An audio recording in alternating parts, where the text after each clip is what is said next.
नमस्कार, आप देख रहे हैं NIP न्यूज और मैं हूं आपके साथ ज्योति कनौजिया। आइए रुक करते हैं खबर की ओर। अनवर हलीम जार्डेन का राजदूत बनकर बढ़ाया बदोही का मान। वर्ष 1995 बैच के विरोध सेवा के अधिकारी अनवर हमीद को भारत सरकार ने जार्डन में देश का राजदूत बनाकर भेजा है। वे एक अच्छे विदेश सेवा के अधिकारी हैं। उनके राजदूत बनने के बाद भारत का जार्डन से रिश्ता और भी प्रगाढ़ होंगे। आइए देखते हैं बदोही से आफ्ताब अंसारी की खास रिपोर्ट। भाई साहब, आज जो है बड़ी खुशी की बात है, बड़े गौरव की बात है। भदोही शहर ही नहीं, हमारे ज़िला, देश प्रदेश की जो है ये बात है। और आपके रिश्तेदार, आपके भाई, मामाजात भाई जो है, हाँ, मौसेरे भाई हिंदुस्तान के राजदूत बनाए गए हैं। इस खुशी के मौके पे आप क्या कहना चाहते हैं? देखिए, लिए हमारे लिए बड़े गौरव की बात है, बड़े सम्मान की बात है कि हमारे नाना मरहूम अब्दुल समद साहब का नवासा आज भारत का जार्डन में राजदूत बनाया गया है। इसके लिए हम देश के प्रधानमंत्री माननीय नरेंद्र मोदी जी को और देश के लोकप्रिय गृह मंत्री अमित शाह जी को बहुत बहुत धन्यवाद देते हैं और आभार प्रकट करते हैं। उन्होंने जो इतनी बड़ी जिम्मेदारी हमारे मौसेरे भाई अनवर हलीम को दी है।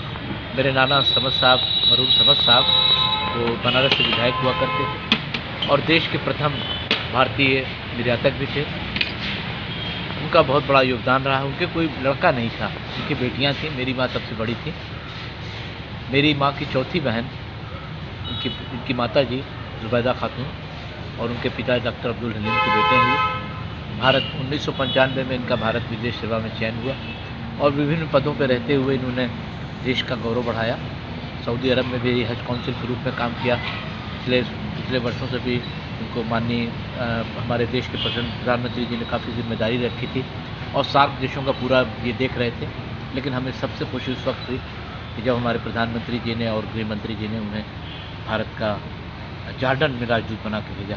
ये हम सब के लिए बड़े ही गौरव और सम्मान की बात है। और उससे ज़्यादा खुशी की बात यह है कि हमारे जनपद का नाम ऊँचा हुआ है, हमारे प्रदेश का नाम ऊँचा हुआ है और हम सब का प्रयास हमेशा से यही रहा है।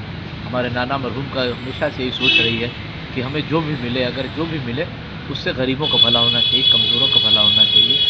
और हमेशा जो है हम लोगों ने हमारे परिवार में कमज़ोरों के लिए, मजलूमों के लिए, और चूँकि हम लोग कालीन में पैदा हुए हैं, कले हैं, बले हैं, हमारे और भी मौसेरे भाई हैं यहाँ, वो भी तनवीर हुसैन है, वो भी कालीन में ही हैं, और उनके भाई अनवर हलीम, इनके सब लोग, पूरा परिवार इनका बहुत ही शिक्षा में बहुत आगे रहा है। आज जिसका ये फल मिला है कि ये लोग, इनके बड़े भाई जो है वो जामिया में भी जो है वो प्रोफेसर हैं और वो भी बहुत ऊंचे पद पर हैं और वो भी बड़ा नाम रोशन कर रहे हैं। इनकी दो बहनें हैं, दोनों डॉक्टर हैं। इनके एक बड़े भाई हैं, वो ऑस्ट्रेलिया में रहते हैं, वो भी डॉक्टर हैं।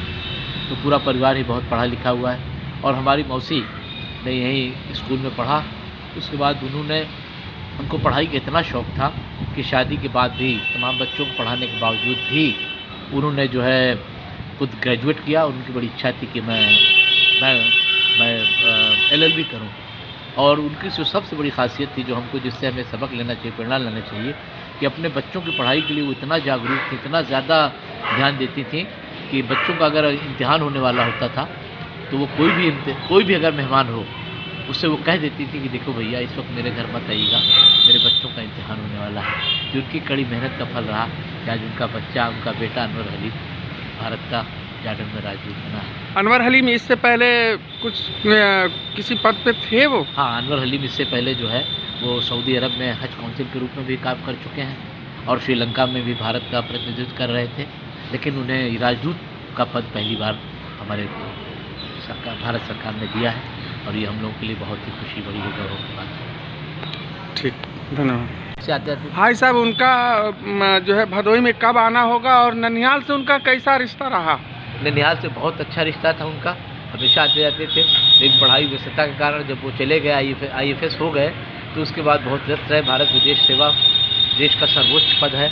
देश के सर्वोच्च जितनी भी सेवाएँ हैं उसमें सर्वोच्च है इंडियन फॉरेन सर्विस। उसको उन्होंने किया, बड़ी व्यस्तता रहती थी, लेकिन उसके बावजूद भी हम लोग से बातचीत हमेशा होती थी। और उससे पहले जब पढ़ाई के दौर में, बचपन के दौर में बहुत भदोही आते थे, बहुत टहलते थे, घूमते थे, फिरते क्या रहते थे। और उन्होंने कहा है कि मुझसे बात हुई है कि वो शीघ्र ही भदोही आएंगे और आने वाले भदोही के लोग भी बड़ी खुशी हुई है। हमारे विधायक जी ने भी बहुत मुझसे सुबह बहुत धन्यवाद दिया, बधाई दिया। उन्होंने कहा अब मैं भी एक मीटिंग करूंगा इसमें और उनको जो है देश के प्रधानमंत्री और गृह मंत्री जी को मैं धन्यवाद दूंगा कि उन्होंने भदोही के बच्चे को, भदोही के नवासे को ये सम्मान दिलाया है। और आपके परिवार को, आपके सबको हम चाहते हैं कि आप लोग सब लोग इसी तरह से देश की सेवा करें। भाई साहब, भारतीय जनता पार्टी की सरकार में जी हाँ आपके मौसेरे भाई को राजदूत बनाया गया है, कैसा फील कर रहे हैं? हमको बहुत खुशी हो रही है। देखिए, इस वक्त सरकार भारतीय जनता पार्टी से मतलब नहीं मेरा। मोदी जी इस वक्त देश के प्रधानमंत्री हैं जी, योगी जी सभी के मुख्यमंत्री हैं जी, अमित शाह जी सबके हैं। आप देखिए, प्रधानमंत्री योजना के अंतर्गत मकान सबको दिया गया है क्या? बेशक दिया गया। ये तो राजनीति अलग अलग चीज़ है। जब आदमी किसी पद पर पहुंच जाता है तो पार्टी उसके लिए दूसरे पद पर हो जाती है। और हमारे देश के प्रधानमंत्री जी ने वादा किया है कि सबका साथ, सबका विश्वास और सबका विकास। तो हम आशा करते हैं वो जो तीनों नारा उन्होंने दिया है, सबका साथ, सबका विकास और सबका विश्वास लोगों पे कायम रहे और देश हमारा आगे बढ़े। जी, ये कब तक आने की संभावना है उनकी? वो शीघ्र ही आने वाले हैं, भारत आने वाले हैं। अभी तो उन्होंने ज्वाइन कर लिया है वहाँ पर, हाँ। अभी वहाँ पर उन्होंने जॉर्डन में ज्वाइन कर लिया है, लेकिन वो शीघ्र ही भारत आने वाले हैं। भारत आने के बाद वो दिल्ली आएंगे तो हम लोग यहाँ से उनसे मिलने जाएंगे। तो फिर उसके बाद हम उनसे कार्यक्रम तय करेंगे। और भदोही के पूरे लोग भाई बहुत उत्साहित हैं। हमारे विधायक रविन्द्रनाथ त्रिपाठी जी ने बहुत उत्साहित हैं। हमारे जिला अध्यक्ष जी भी भाजपा के बहुत उत्साहित हैं। विनय कुमार और से सबको बहुत खुशी हो रही है कि भाई आज भदोही का लड़का, भदोही का नवासा जो है वो देश का राजदूत बना है। ये सबके लिए बड़े गौरव सम्मान है। भाई साहब, जैसे कि हमको ये महसूस हो रहा है कि लोग कहते हैं कि बीजेपी जो है मुसलमानों को जो है हित नहीं चाहती, लेकिन यहाँ पे तो भारतीय जनता पार्टी अगर आप देखे जाए तो आवासीय योजना में मुसलमानों ने ज़्यादा फ़ायदा उठाया। अभी ये जो बहुत बड़ा पद मिला है भारतीय राजदूत एक मुस्लिम को दिया गया है, तो आप इसको किस तरह से माने? देखिए, इसमें सबसे बड़ी खुशी की बात यह है कि हमारे मोदी जी इस वक्त देश के प्रधानमंत्री हैं और उन्होंने जो ये पद दिया है उनकी सेवा के आधार पर, उनकी योग्यता के आधार पर ये पद दिया गया है। तो उसमें उनका सवाल ये नहीं है। मोदी जी कभी इस बात को नहीं करते कि हिंदू मुसलमान, वो भारतीय की बात करते हैं। बिल्कुल। तो हिंदू मुसलमान से सवाल नहीं उठता। इस देश के सब नागरिक हैं।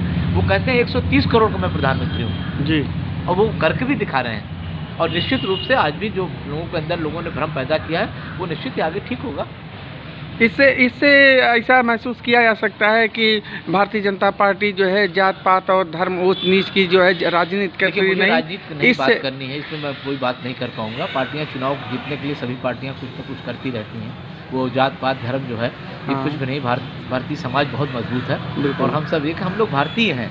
और राजनीति चुनाव जीतने के लिए तो इस तरह के हर पार्टी अपना अपना चाहती है, अपना अपना प्रचार करती है, वो अलग चीज़ है। लेकिन सबसे ऊपर प्रधानमंत्री होता है। प्रधानमंत्री पूरे देश के हैं, वो सबका काम कर रहे हैं और योग्यता के आधार पर, सेवाओं को देखते हुए, उन्होंने आधार को रखते हुए उनको ये पद दिया है। ठीक, धन्यवाद।